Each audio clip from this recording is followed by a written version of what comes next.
You have this mass of people, right? And they're disorganized. What used to be kings and leaders that walked among them have all been assassinated and fallen by the wayside. A significant portion of the men who would be their army and who would be their defense are literally locked away in enemy camps.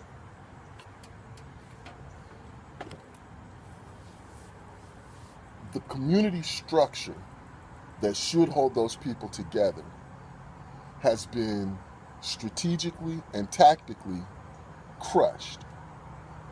And so you have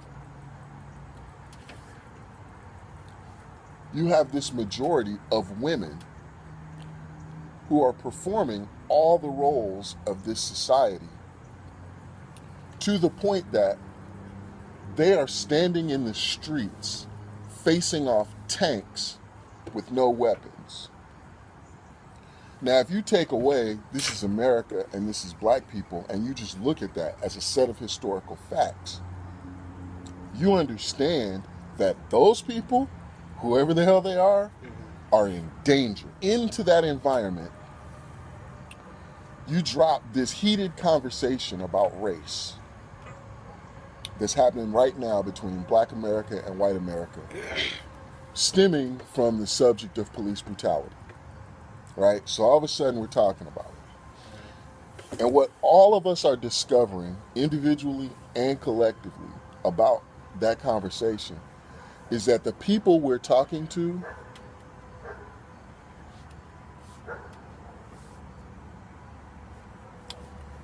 they have a fundamental ideological difference with our point of view.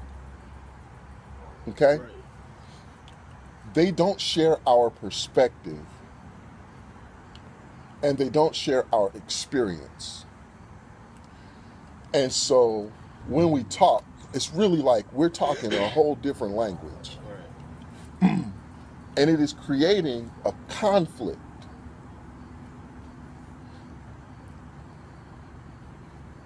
A verbal conflict that represents a clash of ideologies. Now, if history has taught us nothing else, we certainly have seen enough evidence to know, beyond a shadow of a doubt, that that is what leads to wars. Right. What leads to war war is the continuation of diplomacy or the argument after words have failed.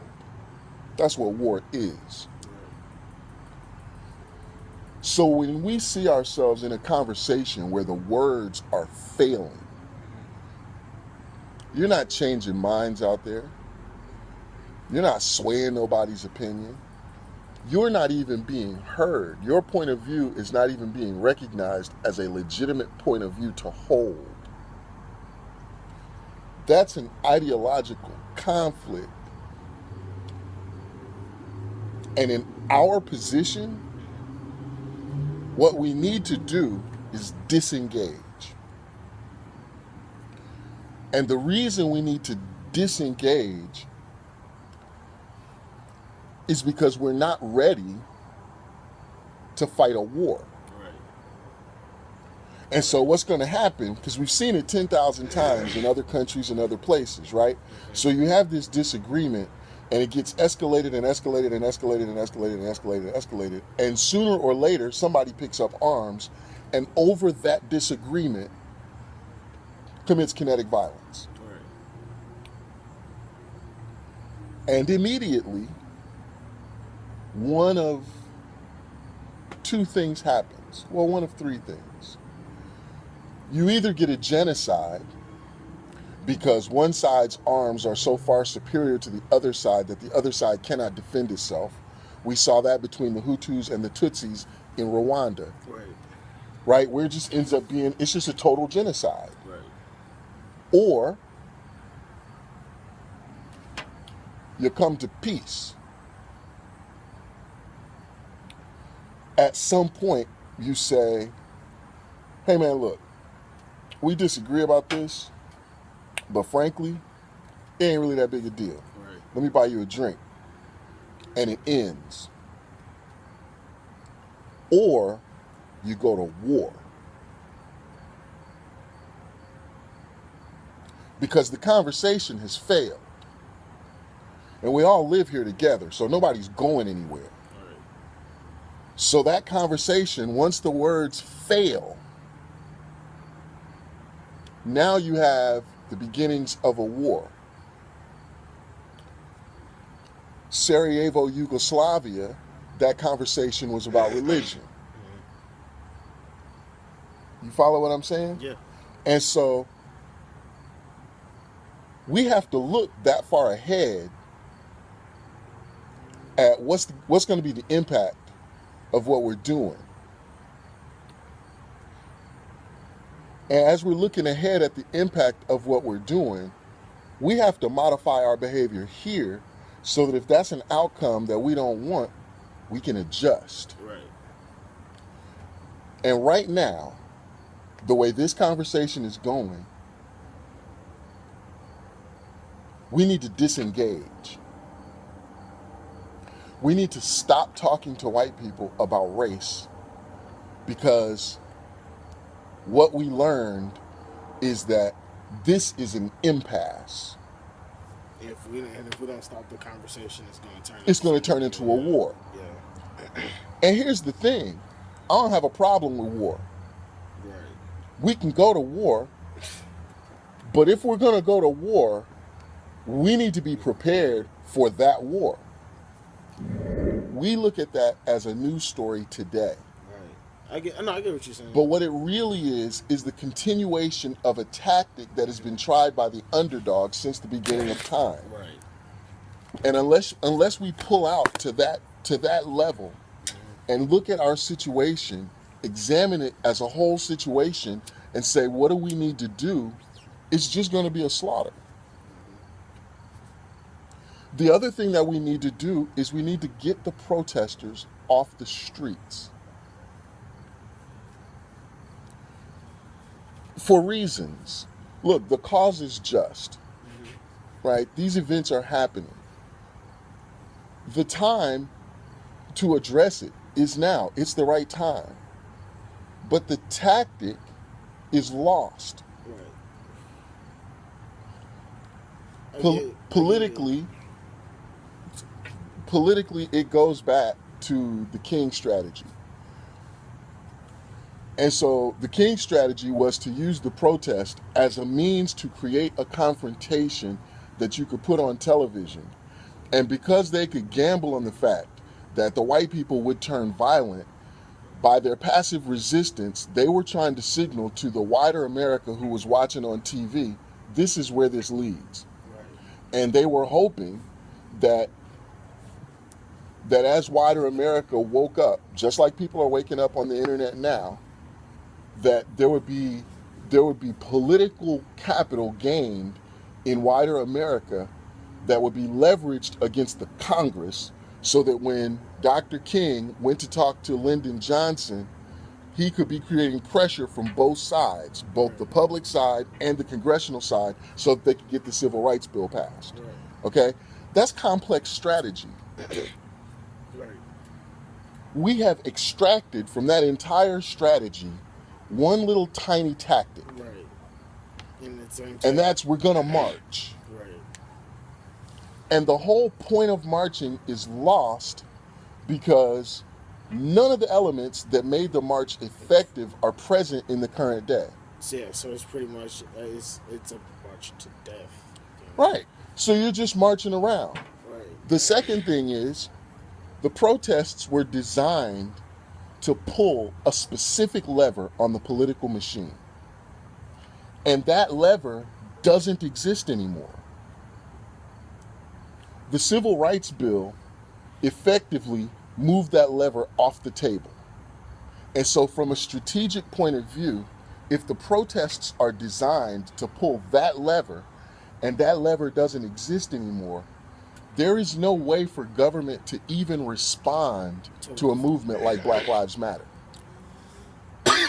Right. It's not like they're looking for a specific piece of legislation or a specific act of Congress or anything like that.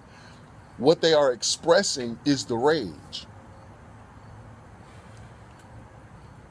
And we need to get them off the street because since they have snatched that tactic out of context, the things that protected it before are no longer in place. So it's just reckless.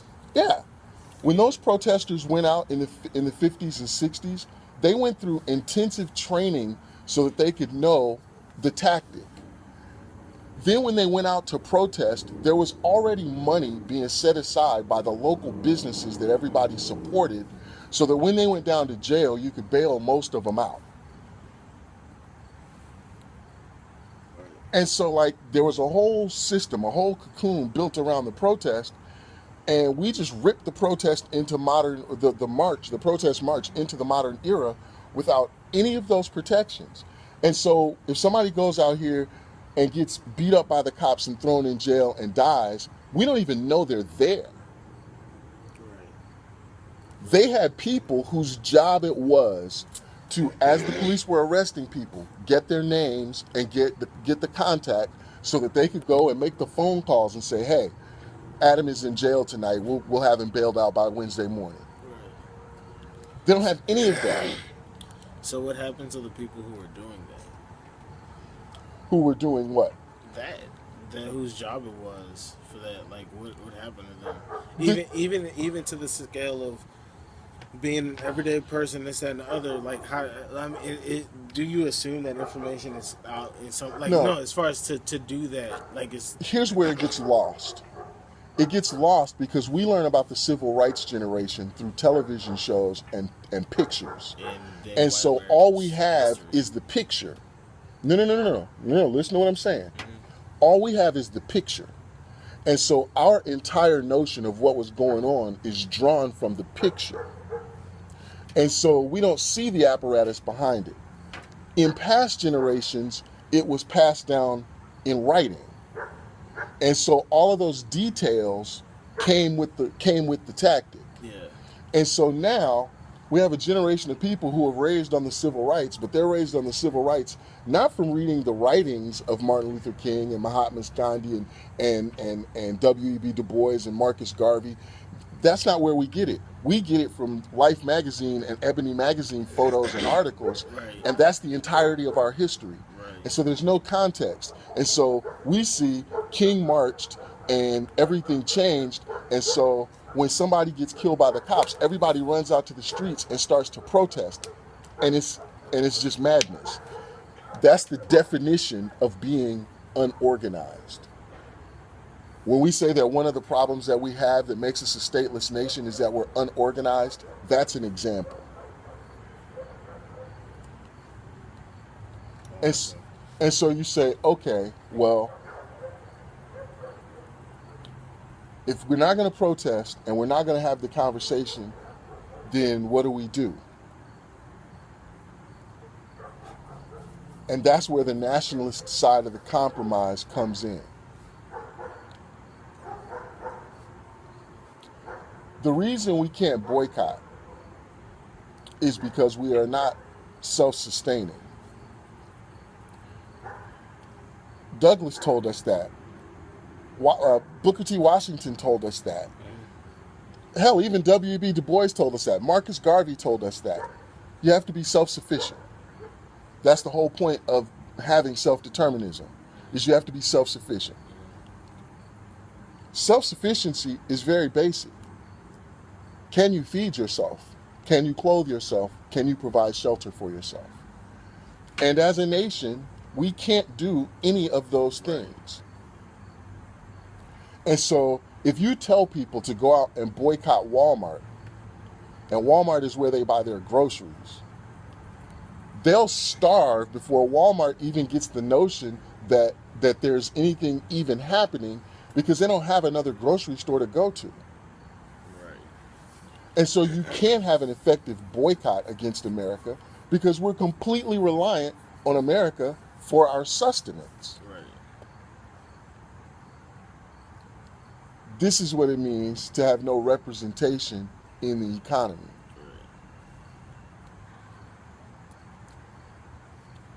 Malcolm X tried to tell y'all,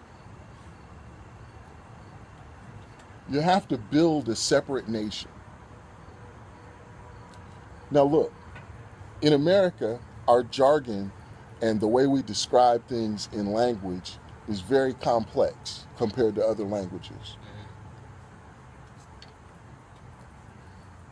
So, because we have racist roots, when you say separate nation, what people hear is they hear segregation the way the Klan means segregation. That's not what it's about. What it's about is having an infrastructure and an administrative capability that allows you to behave as a nation. You need banking institutions that handle the community's money so that when the community needs to do something, it's got the wherewithal to make the transaction. Right. You need black construction and black builders because when it's time to build a school, that little economic engine, that little economic wrench that you use, other communities leverage that to reinvest in their own communities. And so in an Italian community, they hire an Italian construction team to build the public school because the Italian construction company hires, 12 or 15% of the men that live in that community. So when the government is spending money, it's an opportunity for them to increase their stability as a community.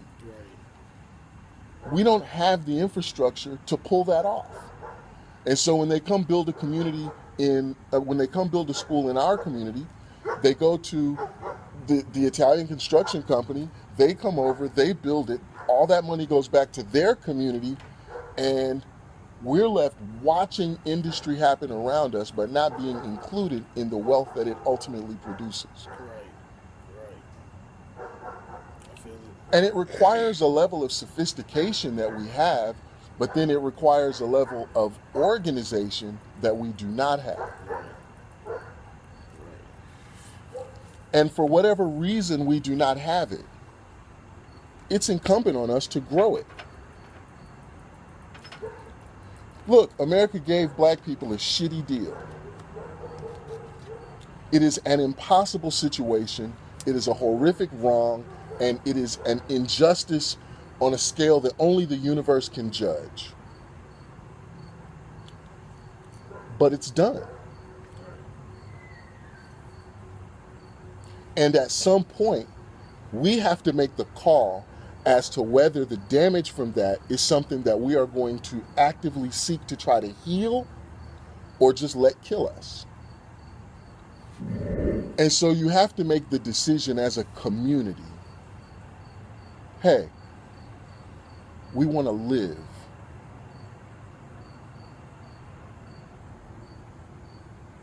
What do we have to do to survive this trauma? When you make that decision and you start to act on that choice, the community can and will heal itself. But it takes a long time, and it takes a genuine commitment from the community that, hey, we want to live. Right.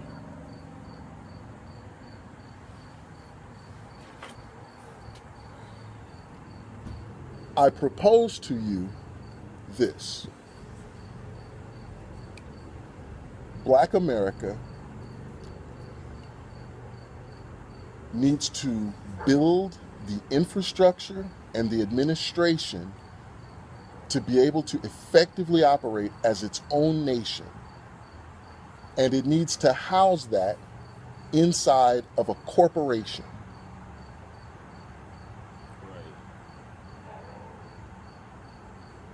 And that corporation needs to be the entity that we grow so that it can compete on a global scale with any other company that's out there. Because if black people had even the power of the Waltons who own Walmart, our entire situation would be different. Right. We don't think like that because we're too busy still mourning the death of Martin Luther King's ideology. And at some point, we have to stop mourning and we have to think our way out of this situation. Right. Because if we don't, we're going to die here. Right. So you say, well, why a corporation? Because that's how it works. That's the game. That's the game. That's the tool. Yeah, that's the machine that you got to use. And since that tool is there, you build it. Right. One of the most stunning ironies of being black in America is watching us have competing problems that would solve each other. I was taking this class at University of Maryland, and the professor, I don't remember his name, he said something that I've never forgotten. He said, to understand the complexity of America, you have to appreciate that America fights starvation and obesity at the same time. Right. Okay. So we're one of the largest consumer sectors of the American economy. Even though we don't own anything, we spend $1.1 trillion a year buying stuff. And at the same time, we suffer from joblessness and unemployment.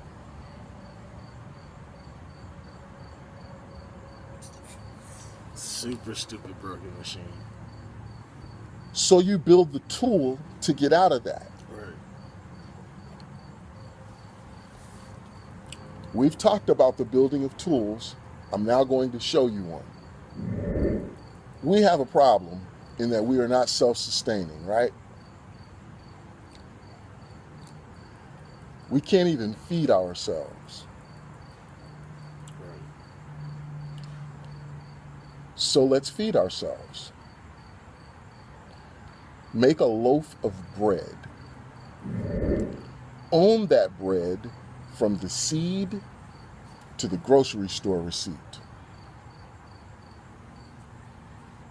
So that corporation's first task is to build the supply chain for a loaf of bread. Right.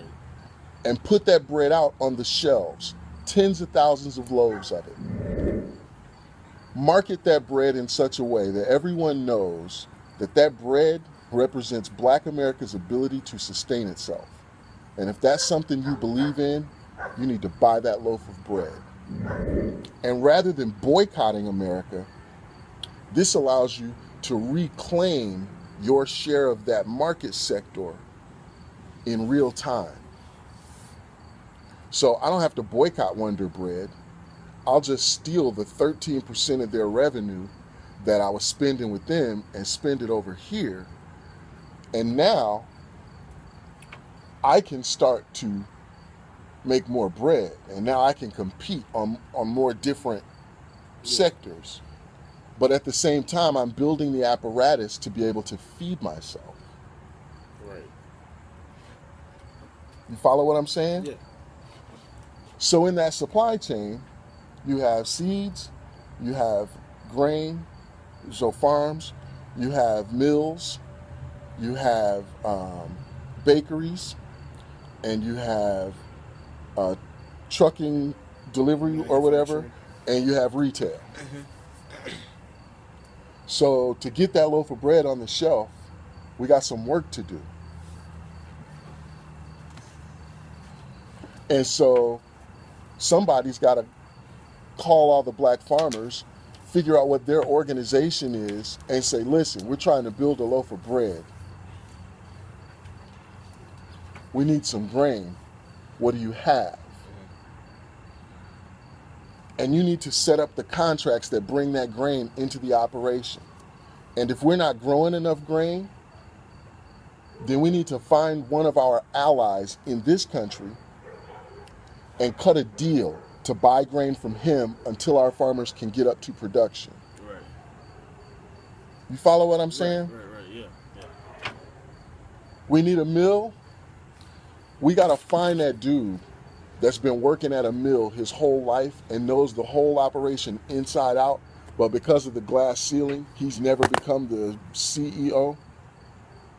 And we got to say, we need you over here because that man exists in every industry in America. Everybody was shocked when the Jack Daniels story came out and they decided to prominently talk about the guy that gave him the recipe. That's true in every industry in America. Black people are part of the fabric of this country. And so many of the ideas that drive the big fortunes, they come from black people who never got any credit or couldn't get capital to start it as a business or whatever, or had the idea stolen or, Yeah. whatever it was. Their sons, their sons are still in those companies. And you call them out. We're trying to build an infrastructure here. We need a man who knows the mill business. Come run this subsidiary. And we need a bakery. You understand what I'm saying? Right, This is how we employ our people. right. This is how you give us something to consume while giving us the jobs that are used by its that take the results of its Allow us to work productivity. the machine that you create. Right. Right. And if Black America on the left and on the right can agree that this is something worth pursuing, you take back your entire share of the bread market. Now you can feed yourself. And watch this. Everybody loves our food. Somebody's grandmama out there got the recipe that all of America has been waiting to taste anyway, because we like spices and such. Right. And not only are we able to feed ourselves, we're able to compete for more market share of that market. And when you bring it back and start generating those profits, we look at something else that we use and we build it. Textiles. We need some cotton, we need some silk, and we need some leather. We got a whole generation of hungry young designers out here. We need them to design the clothes for a new society. Right. Because they're not going up in the companies that they work in. This is the thing Kanye was trying to tell y'all. Right. But this is an infrastructure that we need. It's not something that you're going to fix with a protest. And so the question is it worth building something that we can live on, or do we just sit here and wait and see what happens to us? That's the role philosophy plays in society. But our philosophers don't do that anymore. What philosophers? For us, anyway. Teaching our children that that's what philosophers do in our society is what society is supposed to do. But we can't sustain ourselves. We don't educate our own children. Right, right. And so you use this company to build out a network of sustainability products so that once you are sustainable, now you can start to build the societal systems that we need to survive. 3 out of 4 Black babies is born to a single mother, which means that, forget the morality of it, forget the sexuality of it, 3 out of 4 of our children have a mother who is more than likely struggling. And we need to build a network, a safety net, so that she can survive and thrive and her children can become productive members of our society. Right. We have to get that cohort together and say, how do we make this work for you? You need daycare?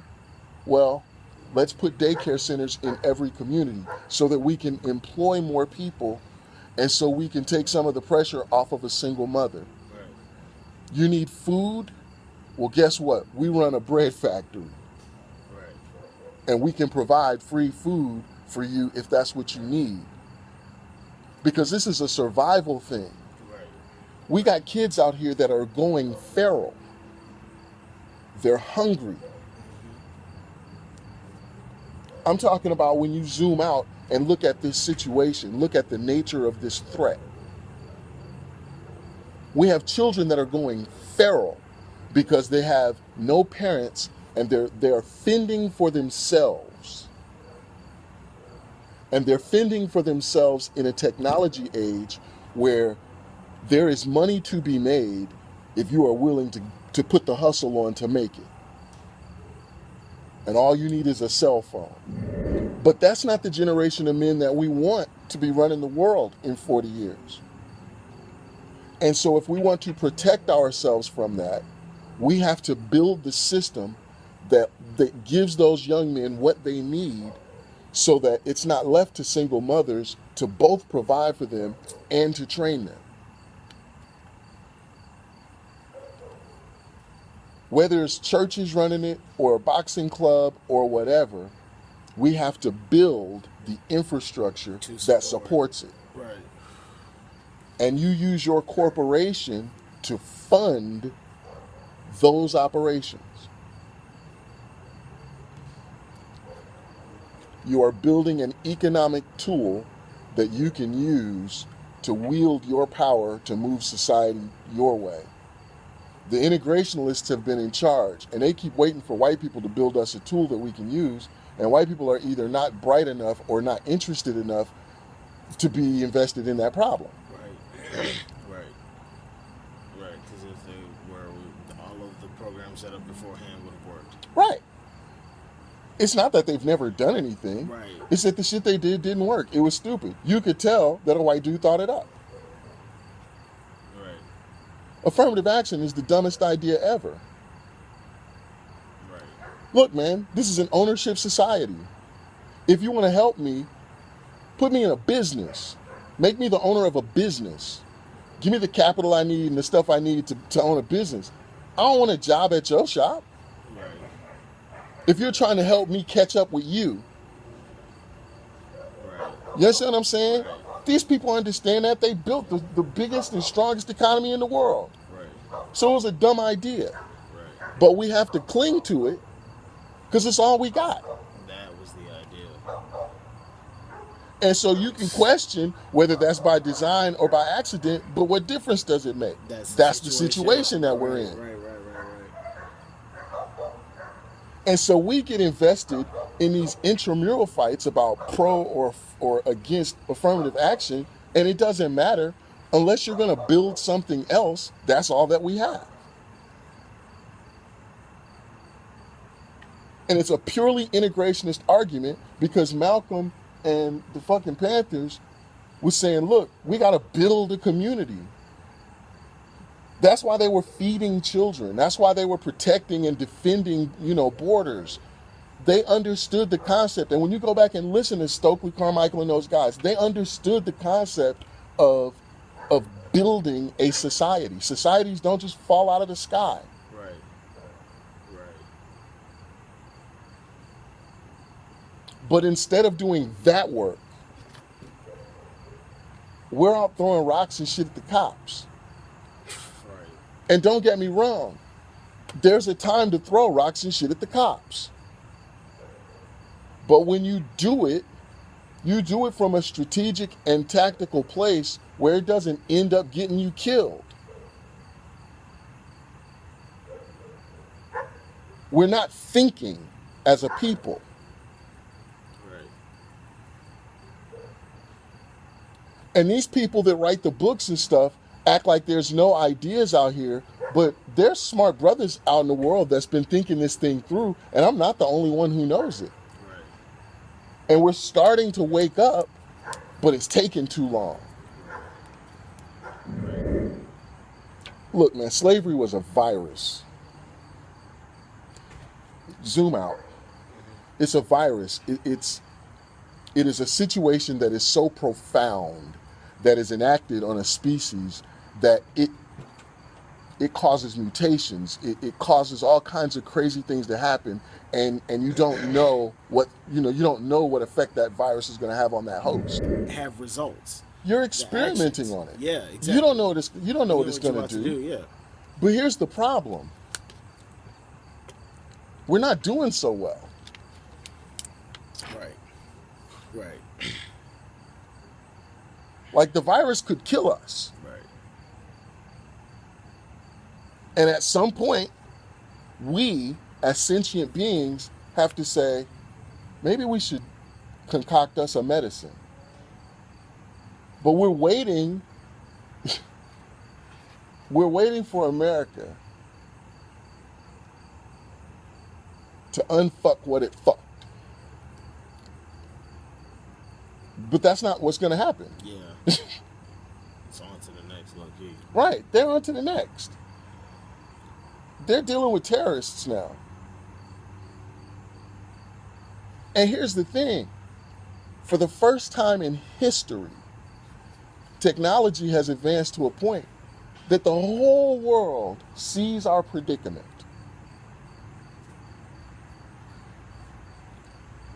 They understand what's going on.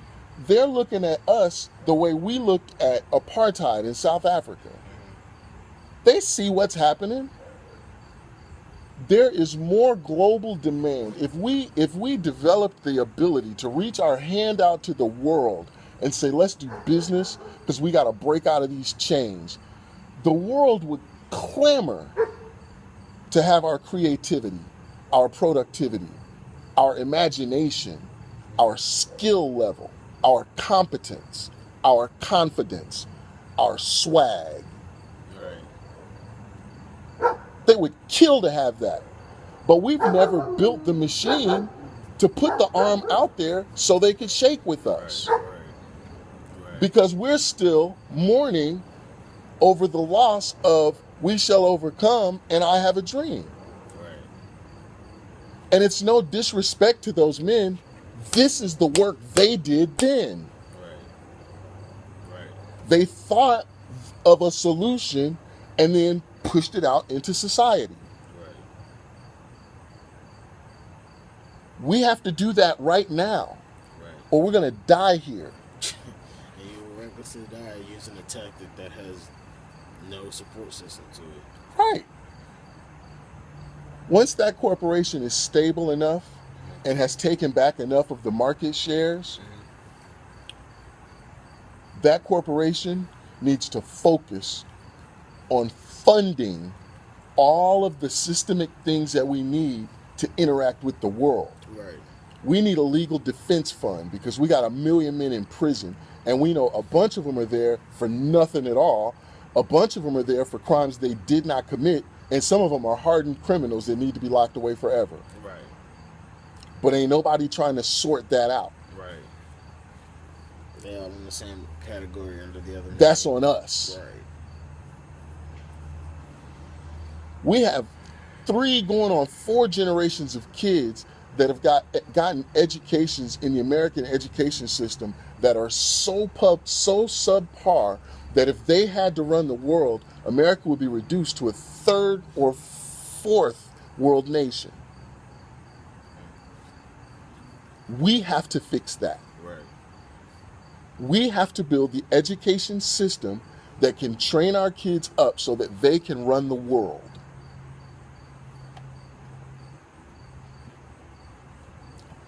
We have to build a medical system that can take care of us, bring our babies in safely, and allow us to live healthy lives and die of old age. America is not going to do that for us.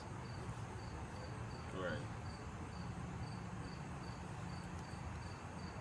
These are big problems. And it's a big solution. But it would work. All it requires is a couple of key people to step forward and say, I'm in. You need a corporate attorney that truly understands corporate law and corporations and subsidiaries, because you're about to build a monstrous corporation. Number two, you would need a finance person who understood